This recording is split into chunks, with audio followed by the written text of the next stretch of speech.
বিসমিল্লাহিররহমানিররহিম। এই ভিডিওতে আমরা সিমেট্রিক্যাল ফল্ট অ্যানালাইসিসের বারে পড়ব এবং এক্সাম্পল সলভ করব।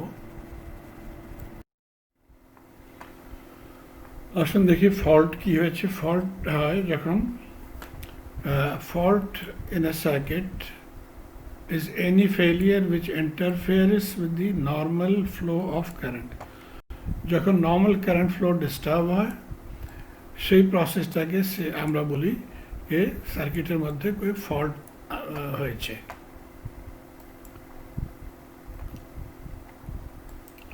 একশো 15 কেভি এবং হায়ার ট্রান্সমিশন লাইনের মেইন রিজন হয়েছে ফল্টের বজ্রপাত, লাইটনিং, যেটার জন্য ইনসুলেটার্স ব্রেক ওভার হয়ে যায়। যেমন কি এখানে দেখিয়ে গেছে, ইনসুলেটরটা দেখেন এখানে এটা জ্বলে গেছে।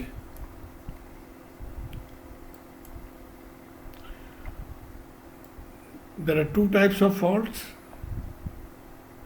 একটা হচ্ছে সিমেট্রিক্যাল ফল্ট এবং দ্বিতীয়টা হচ্ছে unsymmetrical fault. Symmetrical fault involves all three lines. যখন দেখেন তিনও লাইন যখন ইনভলভ হয়, যেখানে মনে করেন এই লাইনটা এটার সঙ্গে শর্ট হয়েছে এবং এটার সঙ্গে ব্লু লাইনের সঙ্গে শর্ট হয়েছে, তখন এই ফল্টটাকে আমরা বলি line to line to line. একটা আরও পসিবিলিটি হয় যখন এই লাইনগুলো গ্রাউন্ডের সঙ্গে শর্ট হয়ে যায়, তখন এটাকে বলা হয় line to line to line to ground. এটা হচ্ছে সিমেট্রিক্যাল ফল্ট। সো এটা মনে রাখবেন যখন আমরা সিমেট্রিক্যাল ফল ডিসকাস করি, তার মানে হয় অল থ্রি লাইন্স ইনভলভ। এটার মধ্যে all three lines are involve, তিনও লাইন এটার মধ্যে ইনভলভ হয়েছে। আনসিমেট্রিক্যাল ফল্ট হয়েছে যখন দুইটা লাইন এবং অথবা একটা লাইন শর্ট হয়ে গ্রাউন্ড হয়।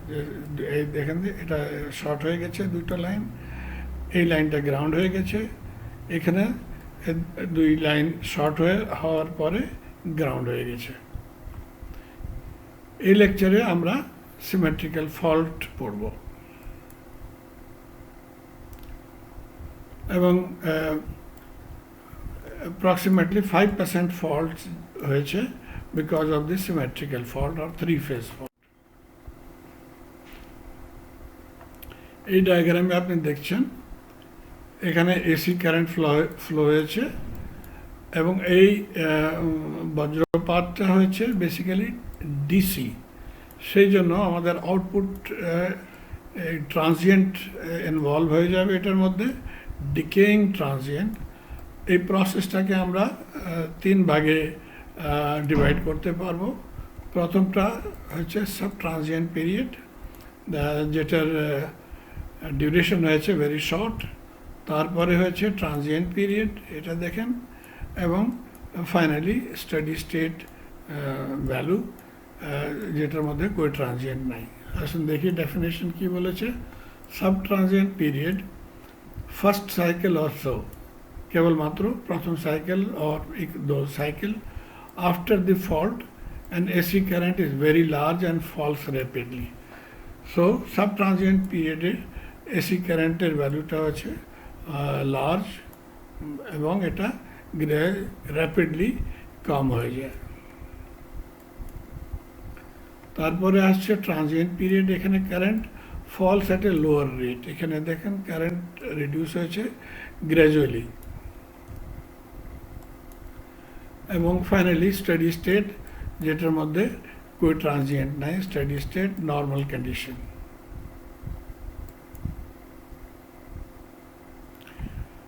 Note that before the fault only AC voltage and current were present with the generator, but immediately after the fault both AC and DC currents are present.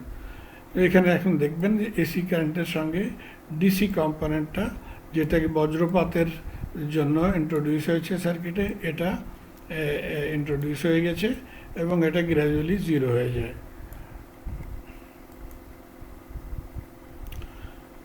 আমরা যখন current এবং voltage reactance etcetera discuss করব। যখন sub transient পিরিয়ডে তখন ওটাকে আমরা double dash এর মাধ্যমে শো করি। ট্রানজিয়েন্ট পিরিয়ডে আমরা সিঙ্গেল ড্যাশ এবং নন ট্রানজিয়েন্ট পিরিয়ডে উইদাউট এনি ড্যাশ। যেমন কি এখানে দেখবেন সাব ট্রানজিয়েন্ট রিঅ্যাকট্যান্স আমরা লিখেছি এক্স ডি এবং তার উপরে আমরা এই দুটো ড্যাশ ঢেলে দিয়েছি। ট্রানজিয়েন্টের হবে একটা ড্যাশ এবং steady state reactance without any dash.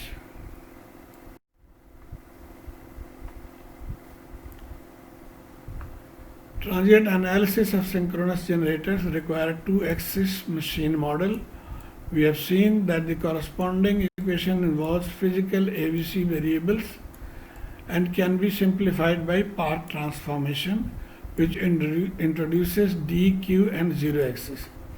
যখন আমরা মডেল করি transient behaviour of A synchronous generator, আমরা জানি এটার তিনটা ফেজ হয়েছে, এবিসি ফেজ। ওটাকে মিস্টার পার্ক ট্রান্সফরমেশন দিয়েছে, যেটার মধ্যে আমরা এটাকে তিন অ্যাক্সিসে ডিভাইড করেছি। একটা হচ্ছে ডাইরেক্ট অ্যাক্সিস, যেটাকে আমরা ডি লিখি। তারপরে কোয়াড্রেটার অ্যাক্সিস, যেটাকে আমরা কিউ লিখেছি, এবং জিরো সিকোয়েন্স আমরা জিরো লিখি। So subtransient reactance XD is important in calculating current resulting from short circuit. যখন আমরা শর্ট সার্কিট স্টাডি করি তখন এটা ইম্পর্ট্যান্ট হয়েছে subtransient reactance X double dash D.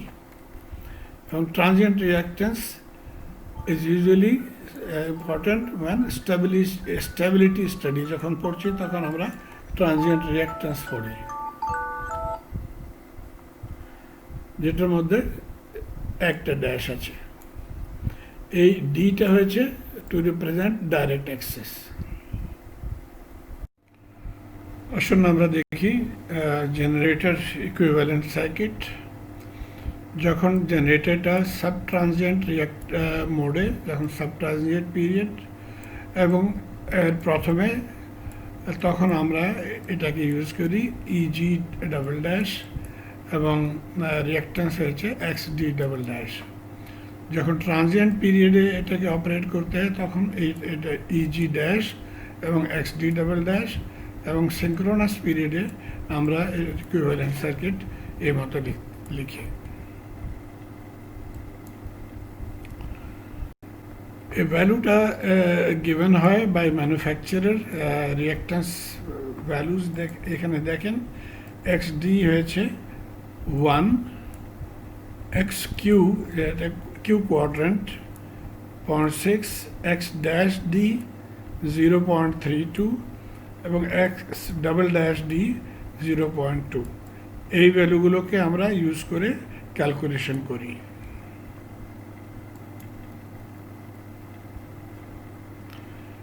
At this point, it is important to note that the particular value of EG double dash in series with XDG double dash represent generator immediately before এবং immediately after the fault. যে মানে আমি এখানে বলেছি that before the fault এবং after fault এটাকে use করব। জানি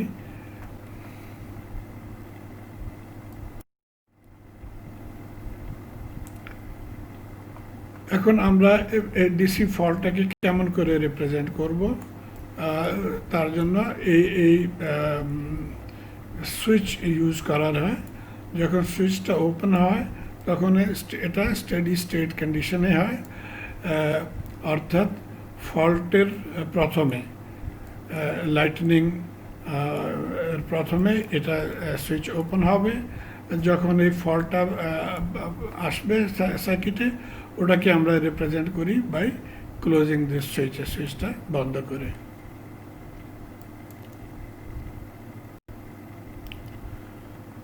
সো বিফোর ফল্ট এই মতে আমরা ইকুইভ্যালেন্ট সার্কিটটা ড্র করি। এটা হচ্ছে টার্মিনাল ভোল্টেজ অফ জেনারেটর, এখানে আছে টার্মিনাল ভোল্টেজ অফ মোটর, যেটাকে ভিএফ বরাবর হয়। যখন ফল্ট পড়ে যায় সার্কিটে তখন ওটাকে আমরা শর্ট সার্কিট করে দিই। শর্ট সার্কিটের মধ্যে আমরা এটাকে শো করি।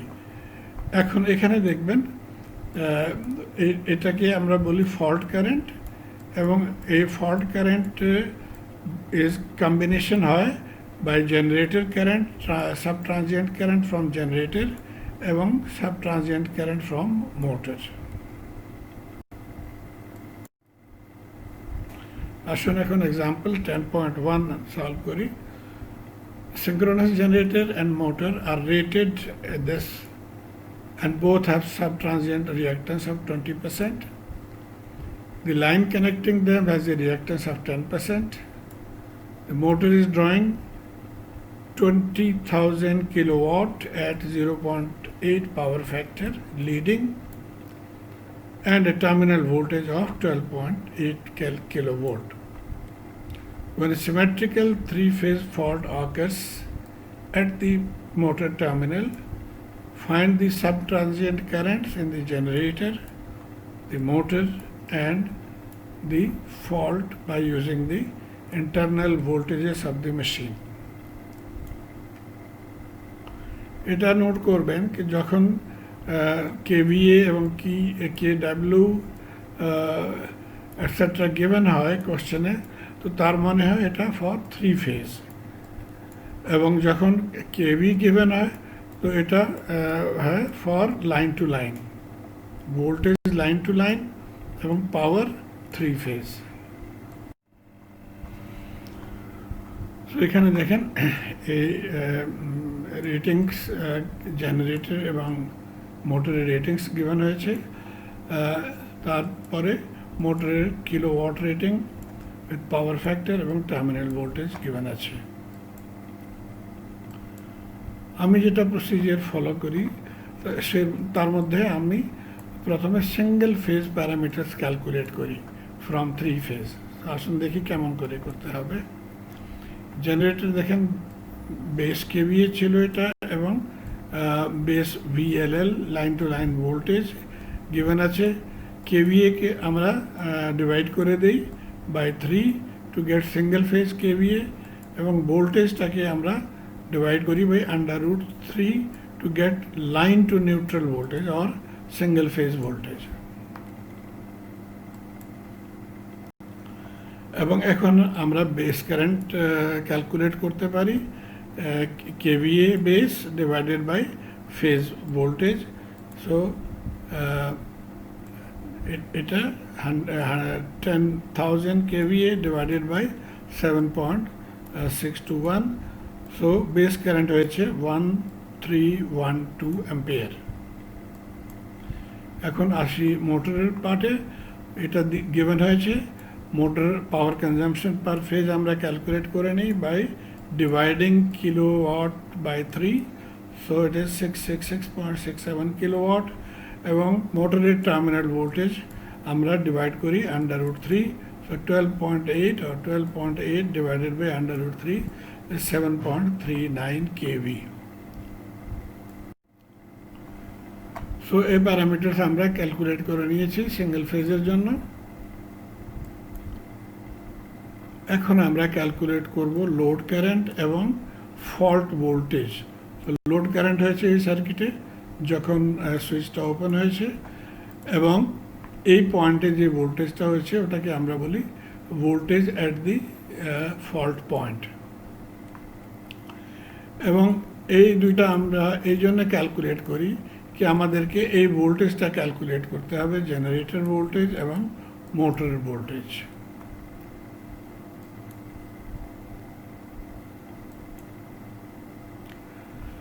লোড কারেন্ট আমরা ক্যালকুলেট করব।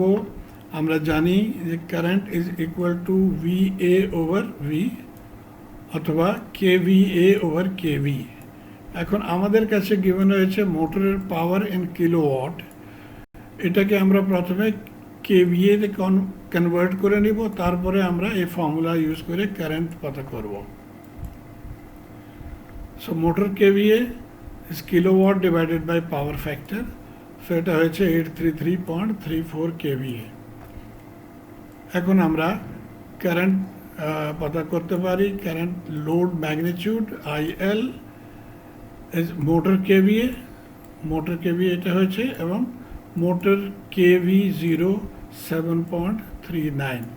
সো এখান থেকে আমরা লোড কারেন্ট পাই 1128 অ্যাম্পিয়ার। এটা হচ্ছে ম্যাগনিটিউড অফ লোড কারেন্ট, এখানে ফেজ অ্যাঙ্গেল নাই। Since power factor is 0.8 leading, this means current is leading by theta, where theta is cos inverse of 0.8 is 36.9. সেই জন্য এখন আমরা কারেন্টটাকে ইন ম্যাগনিটিউড অ্যান্ড ফেজ ফর্মে এই মতে লিখতে পারি। এটা হয়েছে ম্যাগনিটিউড, এখান থেকে নিয়েছি, এবং এটা হয়েছে ফেজ অ্যাঙ্গেল। এখন এটাকে আমরা পার ইউনিট কনভার্ট করে নেই by dividing by base. So this dividing by base current, এটা হচ্ছে আমাদের পার ইউনিট লোড কারেন্ট।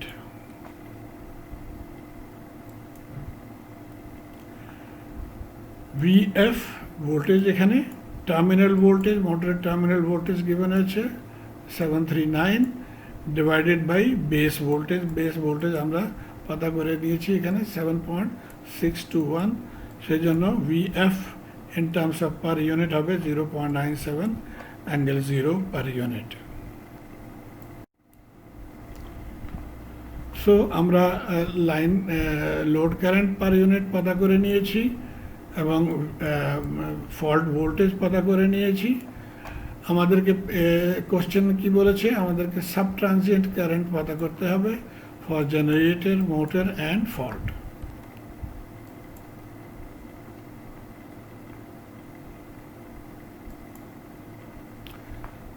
প্রথমে আমরা এই ভোল্টেজটা পাতা করে নিই। এখান থেকে দেখেন বাই KVL আমরা এখান থেকে চলেছি, এই লুপটা নিব আমরা এখান থেকে, এই লুপটা। So -EG plus IL current, এটা হচ্ছে IL মাল্টিপ্লাই বাই এই দুটো ইম্পিডেন্সেস, অ্যান্ড প্লাস এখানে 0.97 আছে, সেই মতে EG ড্যাশ হয়েছে 0.814 প্লাস 0.0207 পার ইউনিট। এই মতে আমরা মোটর ভোল্টেজ পাতা করে নিব। তার জন্য আমরা এই লুপটা ইউজ করব।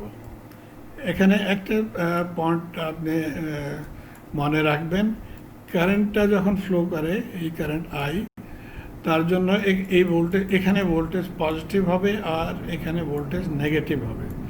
সো যখন আমরা KVL লিখেছি, প্রথমে আমরা লিখি EM, তারপরে এটাকেও আমরা লিখব -IL into this, so -IL into impedance 0.2, এবং তারপরে এই ভোল্টেজটা VF ইজ 0.97। সো EM এসেছে এই আনসারটা। এখন তো অল প্যারামিটার আমরা পাতা করে নিয়েছি ইন পার ইউনিট। দেখেন generator voltage per unit, motor voltage per unit, এবং এই রিঅ্যাক্ট্যান্সেস পার ইউনিট আছে। এখন আমরা ফল্ট কারেন্ট ক্যালকুলেট করতে পারি। সো IGPU জেনারেটর কারেন্টটা এখন যখন এই পয়েন্টটা শর্ট হয়েছে, তখন কি হবে, এই voltage divided by the impedance. So EG divided by এই দুটা ইম্পিডেন্স যেটা ছিল, এটা আসবে আমার IG current, which is 0.69 minus 2.71 per unit. এখন আমরা IM কারেন্ট পাতা করব। IM double dash is the motor power divided by reactance. So E minus E double dash M, এটা হচ্ছে motor voltage divided by 0.2। So IM per unit এসে গেছে। এখন আমরা এই দুইটাকে অ্যাড করে ফল্ট কারেন্ট পাতা করি। So the fault current is IG double dash plus IM, answer হয়েছে 0.808। এই ফল্ট কারেন্ট হয়েছে পার ইউনিটে। এটাকে আমরা ইন টার্মস অফ কারেন্ট পতা করার জন্য মাল্টিপ্লাই করে দিই বাই বেস। সো আনসার হয়েছে 10600 অ্যাঙ্গেল -90 অ্যাম্পিয়ার।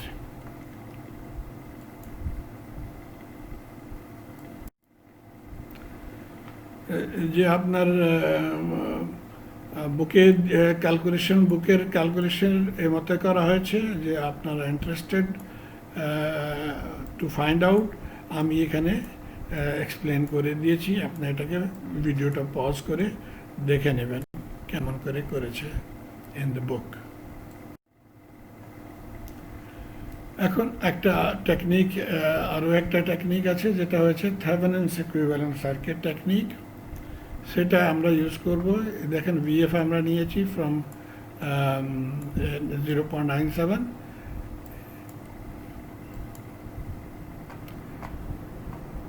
এখন একটা পয়েন্ট আপনি মনে করবেন যে আমরা ভোল্টেজ এখানে পতা করে নিয়েছি, তখন আমরা এই পয়েন্টটাকে আমরা ভোল্টেজ এক সোর্সের মধ্যে রিপ্লেস করে দিব এবং এই দুটো অরিজিনাল সোর্সটাকে আমরা শেষ করে দিব, তখনও সেম কারেন্ট ফ্লো করবে এই সার্কিটে।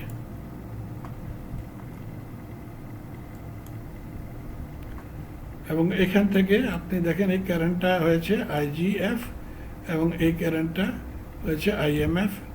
ওটাকে আমরা ভিএফ ডিভাইডেড বাই ইম্পিডেন্স এবং ভিএফ ডিভাইডেড বাই এই ইম্পিডেন্স, এই দুটো কারেন্ট সাম অফ করে আমরা ফল্ট কারেন্ট পাই।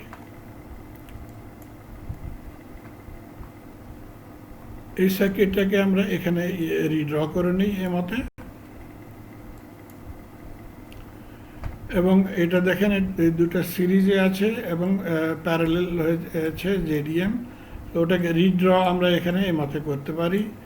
এই ভোল্টেজ সোর্সটা হয়েছে ডাইরেকশন, এখানে দেখেন এটা নিচে পজিটিভ ছিল, এখন উপরে পজিটিভ দিয়েছি, ফরক পড়ে না, because current direction remains same. Current ডাইরেকশনই দেখেন এখানে এটার মধ্যেই কারেন্ট ডাইরেকশন ফ্লো করবে।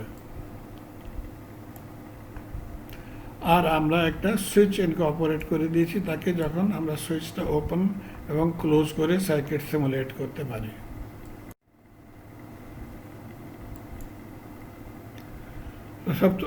প্রথমে আমরা জেড ইম্পিডেন্স পতা করব এবং আপনি জানেন জেড ইম্পিডেন্সের জন্য আমরা সোর্সটাকে 0 করে দিই। সোর্সটা আমরা শর্ট করে দিয়েছি। সো জেড ইম্পিডেন্স হয়েছে এই দুইটা প্যারালেলের। এটাকে সলভ করে আমরা জেড ইম্পিডেন্স পতা করে নিই, জেড থেভেনিনস।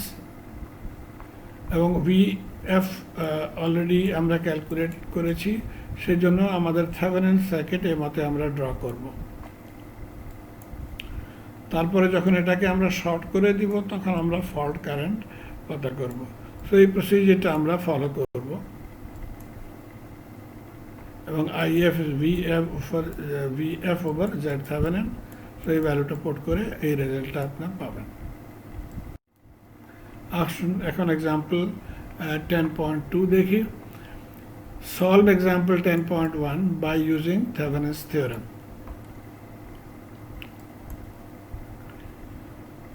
তো এক্সাম্পল 10.1 থেকে আমরা এই প্যারামিটারস ক্যালকুলেট করেছিলাম।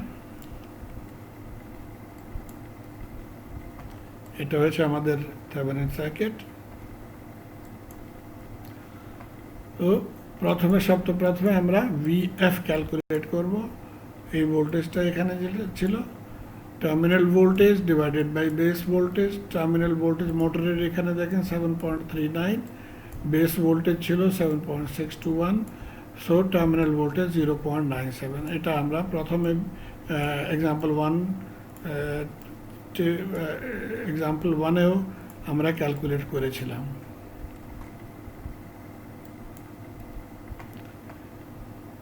এখন জেড থেভেনিন ক্যালকুলেট করে নিব। ভ্যালু আমাদের কাছে আছে। So 0.2 plus 0.1 0.3 in parallel with 0.2। এটাকে সলভ করে নিব। জেড থেভেনিন হয়েছে 0.12 পার ইউনিট। সো এখন আমাদের ইকুইভ্যালেন্ট সার্কিট এই মতো হবে। ভিএফ 0.97 প্লাস J0 এবং এটা আপনার জেড থেভেনিন। যখন এটাকে শর্ট করে দিব তখন আমরা ফল্ট কারেন্ট ক্যালকুলেট করতে পারি এখান থেকে। So fault current is VF divided by Z Thevenin, হয়েছে মাইনাস J8.08 পার ইউনিট, এবং এই ভ্যালুটা সেম আছে যেটা আমরা এক্সাম্পল 10.1 এ ক্যালকুলেট করেছি। জাস্ট টু রিমাইন্ডার, আমাদেরকে অ্যাকচুয়াল ক্যালকুলেট কি করতে হবে, sub transient current of generator, motor এবং ফল্ট। আমরা ফল্ট কারেন্ট ক্যালকুলেট করে নিয়েছি, সাব ট্রানজিয়েন্ট ফল্ট কারেন্ট। এটা মোটরের কারেন্ট হয়েছে, এটা জেনারেটরের কারেন্ট হয়েছে। সো বাই KCL আমরা ক্যালকুলেট করতে পারি, আর CDR total current divided by total impedance multiply by opposite arm, IGF। এই কারেন্টটার জন্য আমরা টোটাল ইম্পিডেন্স এটা সামেশন আছে 0.5 এবং অপোজিট আর্ম আছে 0.2। সো IGF হয়েছে -J3.23 পার ইউনিট, এবং সেই মতে আমরা মোটর কারেন্ট অলসো ক্যালকুলেট করে নিব, total current divided by total impedance multiply by opposite arm. এখন যে আমরা চাই লোড কারেন্ট এটার মধ্যে ইনক্লুড করি, তখন আমরা IGF এর সঙ্গে I লোড অ্যাড করে দিব। I লোড আমরা 10.1 কোশ্চেনে ক্যালকুলেট করেছিলাম এই ভ্যালুটা, সেটা অ্যাড করে আমরা IG ড্যাশ এবং IGM ডাবল ড্যাশ ক্যালকুলেট করে নেব।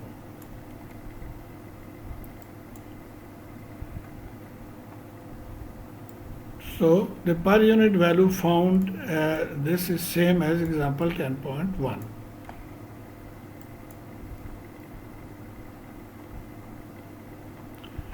যে আমরা এই ভ্যালুগুলো আমরা ইন টার্মস অফ অ্যাম্পিয়ার পতা করতে চাই, তখন আমাদের কি করতে হবে, আমাদের এটার ম্যাগনিটিউড নিতে হবে, এবং ম্যাগনিটিউডটাকে আমরা মাল্টিপ্লাই করব by base current. So dividing the magnitude of the current by base current, sorry, not multiply, divide by base current, we can find the value of amperes.